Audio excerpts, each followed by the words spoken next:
ಭಾರತಿ ಸುರೇಶ್ ಅವರಿಗೆ ಉಪಮುಖ್ಯಮಂತ್ರಿ ಸ್ಥಾನ ನೀಡಬೇಕು. ದೆನ್ನೂರು ವಾರ್ಡಿನ ಜಿಬಿಎ ಚುನಾವಣಾ ಪ್ರಬಲ ಆಕಾಂಕ್ಷಿ ಹಾಗೂ ಆರ್ಟಿ ನಗರ ಬ್ಲಾಕ್ ಕಾಂಗ್ರೆಸ್ ಪ್ರಧಾನ ಕಾರ್ಯದರ್ಶಿಯಾಗಿರುವ ಶ್ರೀ ಎಂ ನಂದೀಶ್ ಕುಮಾರ್ ಅವರ ಆಗ್ರಹ.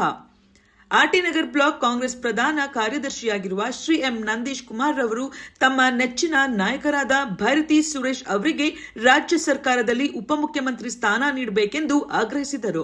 ಸುದ್ದಿಗಾರರೊಂದಿಗೆ ಮಾತನಾಡಿದ ಅವರು, ಕಾಂಗ್ರೆಸ್ ಪಕ್ಷದ ಸಂಘಟನೆ ಬಲವರ್ಧನೆ, ಜನಪರ ಕಾರ್ಯಗಳು ಹಾಗೂ ಪಕ್ಷದ ಸಿದ್ಧಾಂತಗಳನ್ನು ಜನರಿಗೆ ತಲುಪಿಸುವಲ್ಲಿ ಭಾರತಿ ಸುರೇಶ್ ಅವರು ಮಹತ್ವದ ಪಾತ್ರ ವಹಿಸಿದ್ದಾರೆ. ಪಕ್ಷದ ಬೆಳವಣಿಗೆ ಮತ್ತು ಸರ್ಕಾರದ ಯಶಸ್ಸಿಗೆ ಅವರ ಕೊಡುಗೆ ಅಪಾರವಾಗಿದ್ದು, ಅವರ ಅನುಭವ ಮತ್ತು ನಾಯಕತ್ವವನ್ನು ಪರಿಗಣಿಸಿ ಉಪಮುಖ್ಯಮಂತ್ರಿ ಹುದ್ದೆಯನ್ನು ನೀಡುವುದು ಸೂಕ್ತ ಎಂದು ಅಭಿಪ್ರಾಯಪಟ್ಟರು.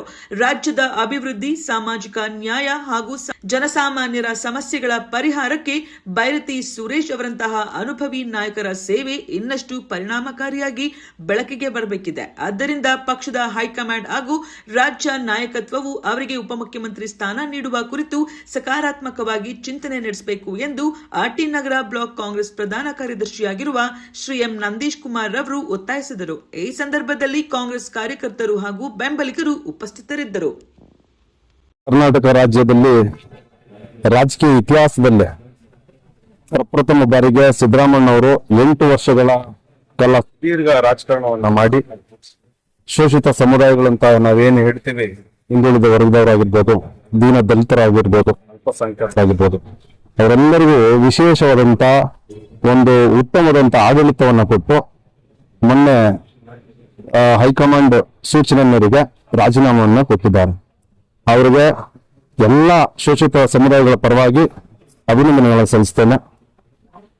ಇವತ್ತು CLP ಮೀಟಿಂಗು ಆರಂಭವಾಗಿದೆ. ಈ CLP ಮೀಟಿಂಗ್ ಅಲ್ಲಿ ಎಲ್ಲ ರಾಜ್ಯದ ನಾಯಕರುಗಳು ಏನ್ ತೀರ್ಮಾನ ತಗೋತಾರೋ ಅದ್ರ ಮೇಲೆ ಹೈಕಮಾಂಡ್ ಕೂಡ ಸೂಕ್ತವಾದಂತ ತೀರ್ಮಾನ ತಗೋತಾರೆ ಅಂತ ಹೇಳಿ 4 ಡಿಸಿಗಳು ಆಗ್ಬೇಕು ಅಂತ ಹೇಳಿ ಆ ರೀತಿ ಏನಾದ್ರು ಮಾಡಿದ್ದಲ್ಲಿ ನಾವು ಕೂಡ ಹೆಬ್ಬಾಳ ಕ್ಷೇತ್ರದಿಂದ ನಮ್ಮ ಶಾಸಕರು ಭಾರತಿ ಸುರೇಶ್ ಅವರು ನಗರಾಭಿವೃದ್ಧಿ ಸಚಿವರು ಕೂಡ ಜೊತೆಗೆ ಆ ಹುದ್ದೆದ ಜೊತೆಗೆ ಅವರು ಕೂಡ ರಾಜ್ಯದ ಉಪಮುಖ್ಯಮಂತ್ರಿ ಆಗ್ಬೇಕು ಅಂತ ಹೇಳಿ ನಾವು ಆಗ್ರಹಿಸ್ತೇವೆ. ಶೋಷಿತ ಸಮುದಾಯಗಳಂತ ನಾವೇನು ಹೇಳ್ತೀವಿ, ಅಲ್ಪಸಂಖ್ಯಾತರು, ದೀನದಲಿತರು ಮತ್ತೆ ಹಿಂದುಳಿದ ವರ್ಗದವ್ರಿಗೆ ಉತ್ತೇಜನ ನೀಡಲಿಕ್ಕೆ, ಅಭಿವೃದ್ಧಿ ಪಡಿಸಲಿಕ್ಕೆ ಇಂಥ ಒಂದು ಜನಮೆಚ್ಚಿದ ನಾಯಕರುಗಳು ಬಂದಾಗ ಮಾತ್ರ ನಾವೆಲ್ಲ ಕಣ್ ತೆರಲಿಕ್ಕೆ ಸಾಧ್ಯ ಆಗ್ತದೆ.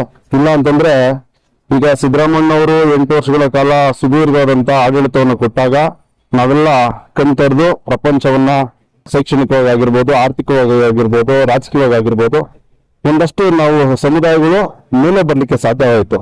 ಅದೇ ರೀತಿ ಇಲ್ಲಿ ಕೂಡ ಭಾರತಿ ಸುರೇಶ್ ಅವರು ನಗರಾಭಿವೃದ್ಧಿ ಸಚಿವರ ಜೊತೆಗೆ DC ಹುದ್ದೆಯನ್ನ ಕೊಟ್ಟಾಗ ನಮ್ಮಂತ ಶೋಷಿತ ಸಮುದಾಯದವರೆಲ್ಲರೂ ಕೂಡ ಅಭಿವೃದ್ಧಿ ಹೊಂದಕ್ಕೆ ಸಾಧ್ಯ ಆಗ್ತದೆ.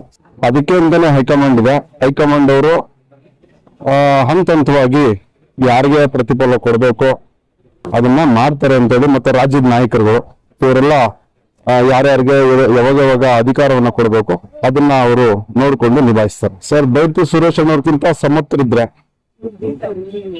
ಮಾಡ್ಲಿ. ಯಾಕಂದ್ರೆ ನಮ್ಗೆ ಹಿಂದುಳಿದ ವರ್ಗದವರು ಅಂತಂದ್ರೆ ಅಹಿಂದ ಅಂತಂದ್ರೆ ಸಿದ್ದರಾಮಯ್ಯ. ಈ ಹಿಂದೆ ನಾವಂತೂ ಕಣ್ಣಾರೆ ದೇವರಾಜ ಅರಸು ಅವ್ರನ್ನ ನೋಡಿರ್ಲಿಲ್ಲ, ಅವ್ರನ್ನ ಪ್ರತಿರೂಪವಾಗಿ ಸಿದ್ದರಾಮಯ್ಯ ನೋಡಿದ್ವಿ. ಇವತ್ತು ಸಿದ್ದರಾಮಯ್ಯನ ಜಾಗದಲ್ಲಿ ಭಾರತಿ ಸುರೇಶ್ ಅನ್ನೋರು ನೋಡ್ತಾ ಇದ್ವಿ.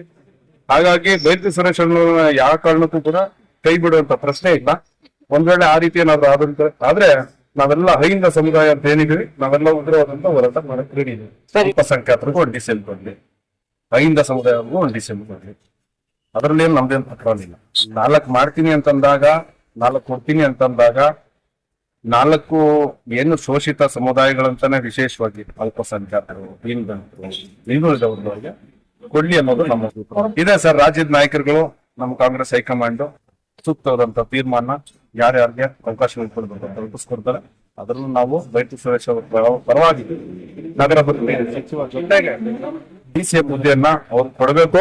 ಅವ್ರು ಕೊಟ್ಟಾಗ ಮಾತ್ರ ನಮ್ಮಂತ ಶೋಷಿತ ಸಮುದಾಯದವರು ಅಭಿವೃದ್ಧಿ ಹೊಂದಕ್ಕೆ ಸಾಧ್ಯ ಅಂತ ಹೇಳಿ ಈ ಮುಖಾಂತರ ಆಗ್ಬೇಕು. ಸರ್, ಎಲೆಕ್ಷನ್ ಆಗ್ಬೇಕು. ಯಾಕಂದ್ರೆ ಎಲೆಕ್ಷನ್ 2015 ಇಸ್ವಿ ಆಗಿದ್ದು ಸುಮಾರು ಒಂದು 11 ವರ್ಷ ಆಗಿದೆ. ಸೊ ಹಾಗಾಗಿ ಆದ್ರೆ ಶಾಸಕರ ಮೇಲೆ ಒತ್ತಡ ಕಮ್ಮಿ ಆಗ್ತದೆ. ಇನ್ನಷ್ಟು ಅಭಿವೃದ್ಧಿಗಳು ಮಾಡಬಹುದು ಅನ್ನೋದು ನನ್ನ ಅನಿಸಿಕೆ.